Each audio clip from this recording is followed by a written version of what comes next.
Shalom. ನಿಮ್ಮೆಲ್ಲರನ್ನ ತಿರುಗುಂದಾವರ್ತಿ ನಾನು ಸ್ವಾಗತಿಸ್ತೇನೆ. ಕರ್ತನ ಕೃಪೆಯುಳ್ಳ ಹಸ್ತಕ್ಕೆ ನಮ್ಮನ್ನು ಒಪ್ಪಿಸಿಕೊಡೋಣ. ಪ್ರತಿದಿನ ದೇವರ ವಾಕ್ಯ ನಾವು ಧ್ಯಾನ ಮಾಡುವ ಮೂಲಕ ಕರ್ತನು ನಮ್ಮನ್ನು ಅಪ್ಡೇಟ್ ಮಾಡಿ ನಮ್ಮನ್ನು ಬಲಪಡಿಸ್ತಾ ಇದ್ದಾನೆ.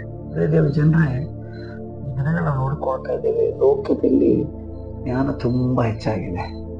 ನಾವು ಒಂದು ವೇಳೆ ಆಲೋಚನೆ ಮಾಡೋದಾದರೆ, ನಮ್ಮ ಪ್ರಾರಂಭದ ದಿನಗಳು ನಾವು ಚಿಕ್ಕವರಿರುವಾಗ ನಾವು ಹಾಡುಗಳನ್ನ ಕೇಳಲಿಕ್ಕೆ ರೇಡಿಯೋನ ಯೂಸ್ ಮಾಡ್ತಾ ಇದ್ವಿ, ಟೇಪ್ ರೆಕಾರ್ಡಿಂಗ್ ಯೂಸ್ ಮಾಡ್ತಾ ಇದ್ವಿ. ಟಿವಿ ಆ ಸಮಯದಲ್ಲಿ ಇರಲೇ ಇಲ್ಲ. ಸ್ವಲ್ಪ ಸಮಯ ಕಳೆದ ಹಾಗೆ ನಾವು ನೋಡ್ಕೊಂಡ್ವಿ, ಟಿವಿ ಬಂತು. ಅದಾದ ನಂತರ CD ಪ್ಲೇಯರ್ ಬಂತು. ಅದಾದ ನಂತರ ಅನೇಕ ಅಪ್ಡೇಟ್ಗಳಾಗೋದು ನೋಡ್ತಾ ಇದ್ದೇವೆ. LED TV ಬಂತು, ಮೊಬೈಲ್ಗಳು ಬರ್ತಾ ಇದೆ, ಲ್ಯಾಂಡ್ಲೈನ್ ಇತ್ತು, ಮೊಬೈಲ್ಗಳಾಯಿತು. ಹೀಗೆ ಆ ಜ್ಞಾನ ಹೆಚ್ಚಾಗ್ತಾ ಬರುತ್ತಾ ಅತಿಯಾದ ಜ್ಞಾನ, ಈ ಒಂದು ಆಪ್ಷನ್ಗಳು ಹೆಚ್ಚಾಗುವುದರಿಂದ ಮನುಷ್ಯನು ಏನನ್ನ ಆಯ್ಕೆ ಮಾಡಬೇಕು, ಯಾವುದನ್ನ ಆಯ್ಕೆ ಮಾಡಬೇಕು, ಯಾವುದನ್ನ ಆಯ್ಕೆ ಮಾಡಬಾರ್ದು, ಇದರಲ್ಲಿ ಈ ದಿನ ನಮ್ಮ ಯವಸ್ಥ ಮಕ್ಕಳಾಗಿರ್ಬೋದು, ನಾವಾಗಿರ್ಬೋದು ತಪ್ಪಿ ಹೋಗ್ತಾ ಇದ್ದೇವೆ. ಯಾಕಂದ್ರೆ ಏನು ನಮ್ಮ ಆಯ್ಕೆ, ನಮ್ಮ ಜೀವನದ ಗುರಿ ಏನು ಅನ್ನೋದನ್ನು ನಾವು ತಿಳಿದುಕೊಳ್ಳದೇ ಇರುವಾಗ ನಾವು ಸರಿಯಾದ ಆಯ್ಕೆಯನ್ನು ಮಾಡಿಕೊಳ್ಳಕ್ಕಾಗಲ್ಲ. ಅದಕ್ಕೊಂದು ಉದಾಹರಣೆಯನ್ನು ಹೇಳ್ತೇನೆ. ನಾವು ಮಾರ್ಕೆಟ್ಗೆ ಹೋಗುವಾಗ ಏನನ್ನ ತರಬೇಕೆಂಬುದಾಗಿ ಮುಂಚಿತವಾಗಿ ಮನೆಯಲ್ಲಿ ನಾವು ಪ್ಲ್ಯಾನ್ ಮಾಡ್ಕೊಂಡು ಹೋಗ್ತಾ ಇರ್ತೇವೆ. ಹಾಗಾಗಿ ನಾವು ನೇರವಾಗಿ ಹೋಗಿ ನಮಗೆ ಏನು ಬೇಕೋ ಅದನ್ನು ತೆಗೆದುಕೊಂಡು ನಾವು ಬರ್ತೇವೆ. ಕಾರಣ, ನಮಗದ್ರ ಬಗ್ಗೆ ಒಂದು ತಿಳುವಳಿಕೆ ಇದೆ, ನಮಗದ್ರ ಬಗ್ಗೆ ಒಂದು ಜ್ಞಾನ ಇದೆ. ಹಾಗಾಗಿ ಈ ದಿನ ಅನೇಕ ಆಪ್ಷನ್ಗಳು ನಮ್ಮ ಮುಂದೆ ಬಂದ್ಬಿಟ್ಟಿದೆ. ಅನೇಕ ಜ್ಞಾನ ತುಂಬಿಕೊಂಡಿದ್ರಿಂದ ಏನನ್ನು ಆಯ್ಕೆ ಮಾಡಿಕೊಳ್ಳುವುದರಲ್ಲಿ ನಾವು ತಪ್ಪಿ ಹೋಗ್ತಾ ಇದ್ದೇವೆ. ಅದಕ್ಕಾಗಿ ಇವತ್ತು ದೇವ ವಾಕ್ಯದ ಪ್ರಕಾರವಾಗಿ ನಾವು ನೋಡಿಕೊಳ್ಳುವುದಾದರೆ, ಯಾಕೋಬನ ಬರೆದ ಪತ್ರಿಕೆ 3ನೇ ಅಧ್ಯಾಯ 13ರಿಂದ 17 ವಚನದಲ್ಲಿ ಇಹಲೋಕದ ಜ್ಞಾನ, ಪರಲೋಕದ ಜ್ಞಾನದ ಬಗ್ಗೆ ದೇವರ ವಾಕ್ಯ ಎಷ್ಟು ಸ್ಪಷ್ಟವಾಗಿ, ನಿಜವಾಗ್ಲೂ ದೇವರ ವಾಕ್ಯಕ್ಕಾಗಿ ತಂದೆ ದೇವರನ್ನ ಸ್ತೋತ್ರ ಮಾಡ್ತೇನೆ, ಪರಿಶುದ್ಧಾತ್ಮ ದೇವರ ಸ್ತೋತ್ರ ಮಾಡ್ತೇನೆ. ಯಾಕಂದ್ರೆ ಎಷ್ಟು ವರ್ಷಗಳ ಹಿಂದೆ ಬರೆಯಲ್ಪಟ್ಟಂತ ಈ ವಾಕ್ಯ ಈಗಿನ ಸ್ಥಿತಿಗೆ ಅದು ಎಷ್ಟು ಅದ್ಭುತವಾಗಿ ಅನ್ವಯಿಸ್ತಾ ಇದೆ. ಎಷ್ಟು ಸರ್ವಜ್ಞಾನಿಯಾದಂಥ ದೇವರು ನಮ್ಮ ದೇವರು, ಸರ್ವವ್ಯಾಪಿ. ಇದೇ ವಾಕ್ಯ ಇನ್ನು 100 ವರ್ಷ ಮುಂದೆ ಹೋದ್ರೂ ಸಹ ಅದು ಅನ್ವಯಿಸುವಂಥದ್ದಾಗಿದೆ. ದೇವ್ರ ವಾಕ್ಯ ಎಷ್ಟು ಒಳ್ಳೇದಲ್ಲ ದೇವ್ರ ಮಕ್ಕಳೇ. ಹಾಗಾದ್ರೆ ಈ ವಾಕ್ಯದಲ್ಲಿ ಹೇಳ್ತಾ ಇದೆ ಅಂತಂದ್ರೆ, ಇಹಲೋಕದ ಜ್ಞಾನ ಏನಂತಂದ್ರೆ, ಇಲ್ಲಿ ಏನಿದೆ ಅಂದ್ರೆ ಮತ್ಸರ, ಪಕ್ಷಭೇದ, ಕಾಂಪಿಟೇಷನ್ ಇದೆ. ಇಹಲೋಕದ ಜ್ಞಾನ ಅಂದ್ರೆ ಏನೋ ಕಾಂಪಿಟೇಷನ್. ಈಗ ನೋಡ್ರಿ, ನೀವು ಸೋಷಿಯಲ್ ಮೀಡಿಯಾದಲ್ಲಿ ಆಗಿರ್ಬೋದು, ಎಲ್ಲ ಕಡೆ ನೋಡೋದಾದ್ರೆ ಕಾಂಪಿಟೇಷನ್. ಎಜುಕೇಶನ್ ಅಲ್ಲಿ ಕಾಂಪಿಟೇಷನ್, ಹಾಸ್ಪಿಟ್ಲಲ್ಲಿ ಕಾಂಪಿಟೇಷನ್, ರಾಜಕಾರಣದಲ್ಲಿ ಕಾಂಪಿಟೇಷನ್, ಬಿಸ್ನೆಸ್ ಅಲ್ಲಿ ಕಾಂಪಿಟೇಷನ್, ಮಕ್ಕಳಲ್ಲಿ ಕಾಂಪಿಟೇಷನ್, ತಂದೆ ತಾಯಿಯಲ್ಲಿ ಕಾಂಪಿಟೇಷನ್. ಇದು ಕಾಂಪಿಟೇಷನ್ ಅನ್ನುವಂಥದ್ದು ಇಹಲೋಕದ ಜ್ಞಾನ. ಪರಲೋಕದ ಜ್ಞಾನ ಏನಂದ್ರೆ, ನಾವೆಲ್ಲರೂ ಜೊತೆಯಾಗಿ ಹೋಗೋಣ. ಹಾಲೆಲೂಯ. ನಾನು ಆಶೀರ್ವಿಸಲ್ಪಡಬೇಕು, ನನ್ನ ನೆರೆಯವರು ಆಶೀರ್ವಿಸಲ್ಪಡಬೇಕು, ನಾವು ಸುಖವಾಗಿರ್ಬೇಕು, ನಮ್ಮ ಜೊತೆ ಇರುವಂಥವ್ರು ಸುಖವಾಗಿರ್ಬೇಕು, ನಮಗೂ ಒಳ್ಳೇದಾಗಬೇಕು, ದೇವರು ಅವ್ರಿಗೂ ಒಳ್ಳೇದನ್ನು ಮಾಡಲಿ ಅನ್ನುವಂಥ ಮನೋಭಾವನೆ. ಇದನ್ನ ಅನೇಕ ಕಡೆ ನಾವು ನೋಡ್ತಾ ಇದ್ದೇವೆ. ಕಾಂಪಿಟೇಷನ್ ಮೇಲೆ ಕಾಂಪಿಟೇಷನ್, ಆತ್ಮಿಕ ಜಗತ್ತಲ್ಲಿ ಕಾಂಪಿಟೇಷನ್ ಬಂದ್ಬಿಟ್ಟಿದೆ. ಅನೇಕ ವಿಧವಾದ ಕಾಂಪಿಟೇಷನ್ ಮಾಡ್ತಾ ಇದ್ದಾರೆ. ಹಾಗಾದ್ರೆ ಇವತ್ತು ನಾವು ವಿವೇಚಿಸಬೇಕಾಗಿದೆ, ನಾವು ಯಾವ ಜ್ಞಾನದಲ್ಲಿ ಮೂವ್ ಆಗ್ತಾ ಇದ್ದೇವೆ. ನೀನು ಒಂದು ವೇಳೆ ಕಾಂಪಿಟೇಷನ್ ಮಾಡ್ತಾ ಎಲ್ಲದರಲ್ಲೂ ಹೋಗ್ತಾ ಇದೆಯಾ ಅಂತಂದ್ರೆ, ನಾನೇ ಮೇಲೆ ಬರಬೇಕು, ನಾನೇ ಚೆನ್ನಾಗಿರ್ಬೇಕು, ನಮ್ಮ ಕುಟುಂಬನೇ ಸರಿಯಾಗಿರ್ಬೇಕು, ನಾನು ಮಾತ್ರ ಅನ್ನುವಂಥ ಸ್ವಾರ್ಥ ನಮ್ಮೊಳಗಿರುವುದಾದ್ರೆ ಅದು ಇಹಲೋಕದ ಜ್ಞಾನ. ನನ್ನೊಂದಿಗೆ ಎಲ್ಲರೂ ಚೆನ್ನಾಗಿರ್ಬೇಕು, ಎಲ್ಲರೂ ಆಶೀರ್ವಿಸಲ್ಪಡ್ಬೇಕು ಅನ್ನುವಂಥದ್ದು ಪರಲೋಕದ ಜ್ಞಾನ. ಇದು ಸಹ ಸರಿಯಾದ ಆಯ್ಕೆ ಮಾಡ್ರಿ. ಲೋಕ ನಮಗೇನು ಕಲಿಸ್ತಾ ಇದೆ ಅದನ್ನು ಕಲಿಬೇಡ್ರಿ. ನಮಗೆ ಈ ಒಂದು ಸಮಾಜ ಅಥವಾ ಈಗಿನ ಆಧುನಿಕತೆ ನಮಗೆ ಕಲಿಸ್ತಾ ಇದೆ. ಏನು ಕಲಿಸ್ತಾ ಇದೆ? ಒನ್ಸ್ ಅಪಾನ್ ಟೈಮ್ ಆಸ್ಪತ್ರೆಗಳಂತಂದ್ರೆ ಸೇವಾ ಕ್ಷೇತ್ರ ಅಂತ ಇದ್ರು. ಈಗ ಆಸ್ಪತ್ರೆಗಳಂತಂದ್ರೆ ದುಡ್ಡು ಮಾಡುವಂತ ಕ್ಷೇತ್ರ ಆಗಿದೆ. ಇದು ಲೋಕ ನಮಗೆ ಕಲಿಸ್ತಾ ಇರುವುದು. ಆದ್ರೆ ದೇವರ ವಾಕ್ಯದ ಮೇರೆಗೆ ಸ್ಥಾಪಿಸಲ್ಪಟ್ಟಂತ ನಮ್ಮ ಜೀವಿತವನ್ನು ಬಿಟ್ಟುಕೊಡೋದು ಬೇಡ ಅಂತ ಇದೆ ಜನರೇ. ಇವತ್ತು ಏನೆಲ್ಲ ನಮ್ಮ ಮುಂದೆ ಇಡಲ್ಪಟ್ಟಿದೆ. ಇವತ್ತು ಫೇಸ್ಬುಕ್ ಆಗಿರ್ಬೋದು, ವಾಟ್ಸಪ್ ಆಗಿರ್ಬೋದು, ಇನ್ಸ್ಟಾಗ್ರಾಮ್ ಆಗಿರ್ಬೋದು, ಏನೆಲ್ಲ ಇದೆ ಇವತ್ತು. ಅದು ಕೆಟ್ಟದೆಂಬುದಾಗಿ ನಾವು ನೋಡ್ತಾ ಕೂತ್ಕೊಳ್ಳೋದು ಬೇಡ. ಅದರಲ್ಲಿ ಒಳ್ಳೆಯದನ್ನು ಹೇಗೆ ಸ್ಥಾಪಿಸಬೇಕು, ಒಳ್ಳೆಯದನ್ನ ಹೇಗೆ ನಾವು ಅದನ್ನು ಮುಂದುವರಿಸ್ಕೊಂಡು ಹೋಗ್ಬೇಕು ಅನ್ನೋ ಕಡೆ ನಾವು ಗಮನ ಕೊಡಬೇಕಾಗಿದೆ. ಯಾಕಂದ್ರೆ ಇವತ್ತು ನಾವು ಜನರನ್ನು ಮಾತಾಡಿಸ್ಬೇಕಾದ್ರೆ ನಮ್ಮ ಕೈಗೆ ಯಾರು ಸಿಗ್ತಾ ಇಲ್ಲ. ಜನ ಎಲ್ಲರೂ ಸೋಷಿಯಲ್ ಮೀಡಿಯಾದಲ್ಲಿದ್ದಾರೆ. ಅಲ್ಲಿ ಹೋಗಿ ನಾವು ಅವ್ರಿಗೆ ದೇವರ ವಾಕ್ಯನ ಹೇಳಬೇಕಾಗಿದೆ. ಅಲ್ಲಿ ಹೋಗಿ ದೇವರ ಕಡೆಗೆ ಅವ್ರನ್ನ ನಡೆಸಬೇಕಾಗಿದೆ. ಹಾಗಾಗಿ ಯಾವುದು ಸರಿ, ಯಾವುದು ತಪ್ಪು. ಇವತ್ತು ಮೊಬೈಲ್ ಇಲ್ಲದೆ ಇರುವಂತ ಮಕ್ಕಳಿಲ್ಲ, ಮೊಬೈಲ್ ಇಲ್ಲದಂತ ಪೇರೆಂಟ್ ಇಲ್ಲ, ಮೊಬೈಲ್ ಇಲ್ಲದಂತ ಮನೆ ಇಲ್ಲ. ಹಾಗಾದ್ರೆ ಇಲ್ಲಿ ನಾನು ನನ್ನ ಆಯ್ಕೆಯನ್ನು ಸರಿ ಮಾಡ್ಕೊಳ್ಬೇಕಾಗಿದೆ.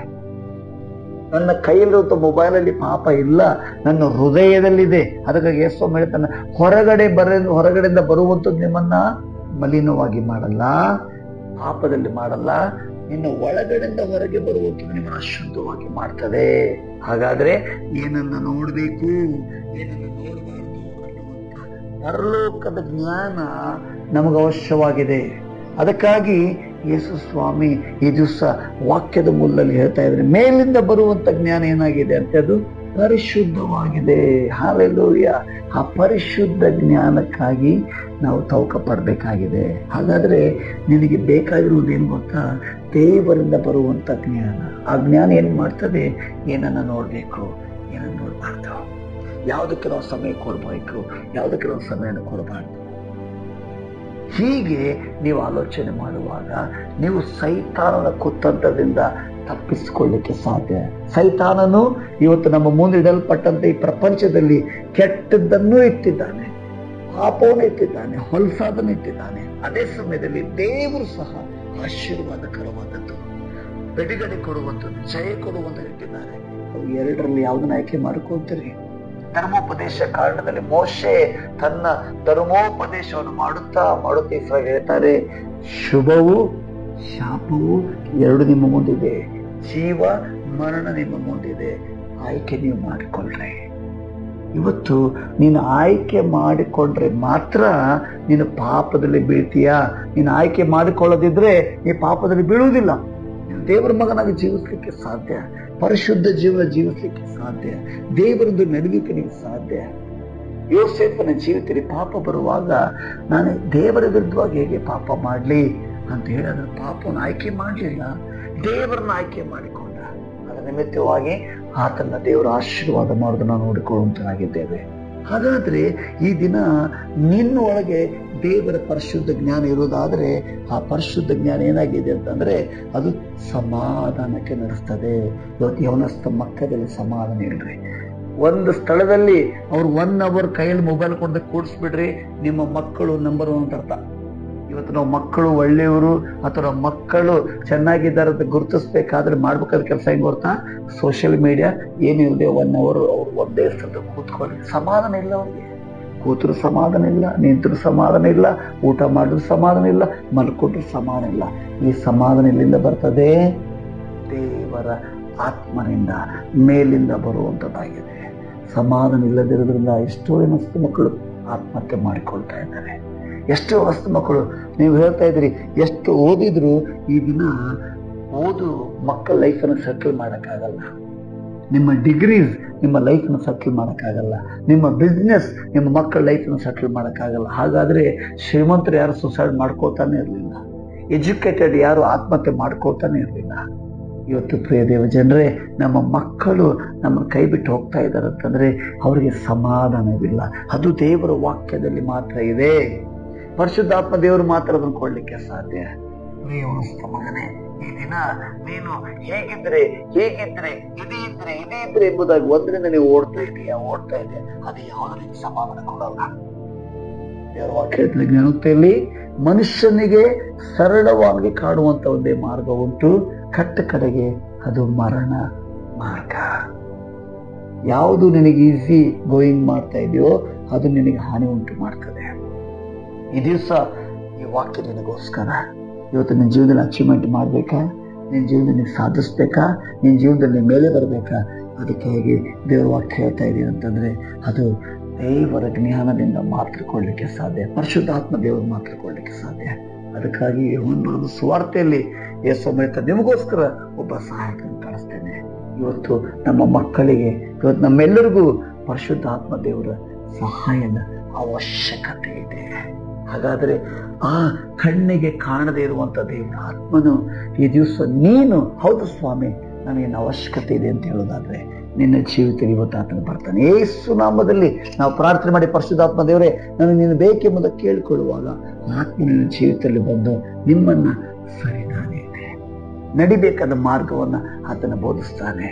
ಯೆಹೋಶುವನು ಬರೆದ ಪ್ರವಾದನೆ ಪುಸ್ತಕ 1ನೇ ಅಧ್ಯಾಯ 8ನೇ ವಚನ, ಈ ಧರ್ಮಶಾಸ್ತ್ರ ಯಾವಾಗ ನಿನ್ನ ಬಾಯಿಲಿರಲಿ, ಅದನ್ನು ಬರೆದಿರುವುದನ್ನೆಲ್ಲ ಕೈಗೊಂಡು ನಡೆ, ಅದನ್ನು ಹಗಲಿರುಳು ಧ್ಯಾನ ಮಾಡು, ಅದನ್ನು ಬಿಟ್ಟು ಎಡಕ್ಕಾಗ್ಲಿ ಬಲಕ್ಕಾಗ್ಲಿ ನೋಡ್ಬೇಡ. ಆಗ ನಿನ್ನ ಮಾರ್ಗದಲ್ಲೆಲ್ಲ ನೀನಾಗುವಿ, ಸಫಲನಾಗುವಿ, ಪಾರ್ಥನಾಗುವೆ. ಸಕ್ಸಸ್ ದೇವರ ಒಳಗಡೆ ಇದೆ. ಸಕ್ಸಸ್ ದೇವರ ವಾಕ್ಯದಲ್ಲಿದೆ. ಸಕ್ಸಸ್ ಪರಿಶುದ್ಧಾತ್ಮ ದೇವರು ನಮ್ಗೆ ಕೊಡ್ತಾನೆ. ನಿನ್ನ ಹಣ, ನಿನ್ನ ಎಜುಕೇಶನ್ ನಿನ್ಗೆ ಸಕ್ಸಸ್ ಕೊಡಲ್ಲ. ಎಂತ ಡಿಗ್ರಿ ಮಾಡುವಂತವ್ರು ಕಂಪೌಂಡರ್ ಕೆಲಸ ಮಾಡೋದನ್ನು ನೋಡ್ತಾ ಇದ್ದೇವೆ. ಎಂತ ಶ್ರೀಮಂತರು ಹುಚ್ಚರಾಗಿ ತಿರುಗುವುದನ್ನು ನೋಡ್ತಾ ಇದ್ದೇವೆ. ಹಣ, ಈ ಲೋಕದ ಜ್ಞಾನ ನಮಗೆ ಸಕ್ಸಸ್ ಅನ್ನು ಕೊಡಲ್ಲ. ಪರಲೋಕದ ಜ್ಞಾನ ಪರಿಶುದ್ಧಾತ್ಮ ದೇವರು ಮಾತ್ರ ನಮ್ಗೆ ಸಕ್ಸಸ್ ಕೊಡ್ಲಿಕ್ಕೆ ಸಾಧ್ಯ. ಈ ದಿವಸ ನಿಮ್ಮ ಮುಂದೆ ಕೂತ್ಕೊಂಡು ವಾಕ್ಯ ಹೇಳುವಂತ ನಾನು ಅಷ್ಟಾಗಿ ನಾವು ಓದಿಕೊಂಡಿರ್ತೀವಿ. ನಿಮ್ಮ ಮುಂದೆ ಕುಂತು ಇವತ್ತು ದೇವರ ವಾಕ್ಯ ಧ್ಯಾನ ಮಾಡುವಂತ ನಾನುಗಳು ಒಳ್ಳೆ ಕುಟುಂಬದ ಹಿನ್ನೆಲೆಯಿಂದ ಬಂದಂತವನಲ್ಲ.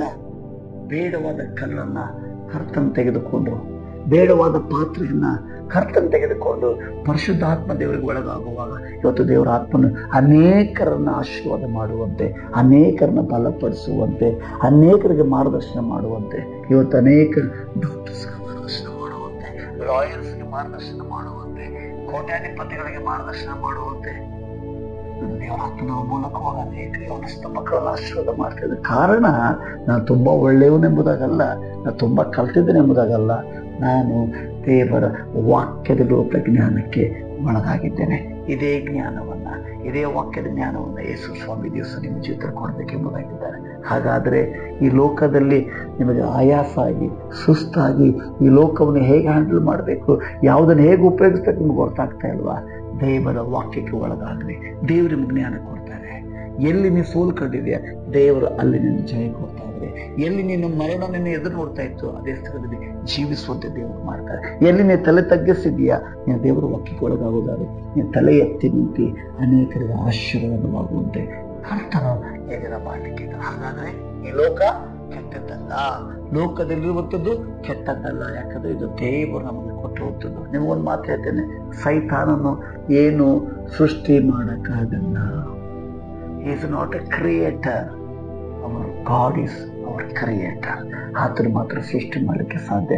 ಅವನೇನ್ ಮಾಡ್ತಾರ ಅಂದ್ರೆ ಅದರಲ್ಲಿ ಸ್ವಲ್ಪ ಕೆಟ್ಟದನ್ನ ಆತನು ಅದರಲ್ಲಿ ಸೇರಿಸ್ತಾನಷ್ಟೇ. ನಾವು ಹಾಗಾಗಿ ಈ ಭೂಮಿ ಕೆಟ್ಟದ್ದು, ಈ ಲೋಕ ಕೆಟ್ಟದ್ದು ಇಲ್ರಿ. ಈ ಭೂಮಿ ಆಕಾಶ ದೇವರು ಉಂಟು ಮಾಡಿದ್ದಾರೆ. ಇದನ್ನು ನನಗಾಗಿ ನಿನಗಾಗಿ ವಾಸ ಮಾಡಿ ಕೊಟ್ಟಿದ್ದಾರೆ. ನಾವು ಸೈತಾನನ್ನ ಈ ಭೂಮಿಯಲ್ಲಿ ಇಲ್ಲದ ಹಾಗೆ ಮಾಡಬೇಕಾದ್ರೆ ನಿನಗೆ ಜ್ಞಾನ ಬೇಕು. ನೀನು ಇವತ್ತಿನ ವಿವೇಚಿಸಲಿಕ್ಕೆ ಪ್ರಾರಂಭ ಮಾಡು. ನಿನ್ನ ಜೀವಿತ ಎಲ್ಲ ವಿಷಯದಲ್ಲಿ ಚಿತ್ತ ಮಾಡಿ, ದೇವರ ಚಿತ್ತ ಮಾಡಿ ದೇವರಲ್ಲಿ ಜೀವಿಸಬೇಕಾದ್ರೆ ವಾಕ್ಯಕ್ಕೆ ಒಳಗಾಗ. God bless you. ದೇವರು ನಿಮ್ಮನ್ನು ಆಶೀರ್ವಾದ ಮಾಡುವ ಹಾಗೆ ಪ್ರಾರ್ಥನೆ ಮಾಡಿಕೊಳ್ಳೋಣ. ಕೃಪೆಯಲ್ಲಿ ಈಶ್ವರರು ತಂದೆ ದೇವರೇ, ಈ ಲೋಕದಿಂದ ಬರುವಂತ ಜ್ಞಾನ ಅದು ಕೆಟ್ಟು ಹೋಗುವಂಥದ್ದು, ನಾಶವಾಗುವುದು. ಪರಲೋಕದ ಜ್ಞಾನ ಅದು ಪರಿಶುದ್ಧವಾದದ್ದು, ಸಮಾಧಾನಕರವಾದ. ಆ ಜ್ಞಾನದಿಂದ ವಾಕ್ಯ ಕೇಳುವಂತೆ ಎಲ್ಲರನ್ನ ಆಶೀರ್ವಾದ ಮಾಡು. ನಿನಗಾಗಿ ರಾಜ್ಯಕ್ಕೆ ಉಪಯೋಗಿಸು. ಯೇಸು ಕ್ರಿಸ್ತನ ನಾಮದಲ್ಲಿ ತಂದೆ, ಆಮೆನ್. God bless you. ದೇವರ ಆಶೀರ್ವಾದ ಮಾಡಲಿ. ಆಮೆನ್.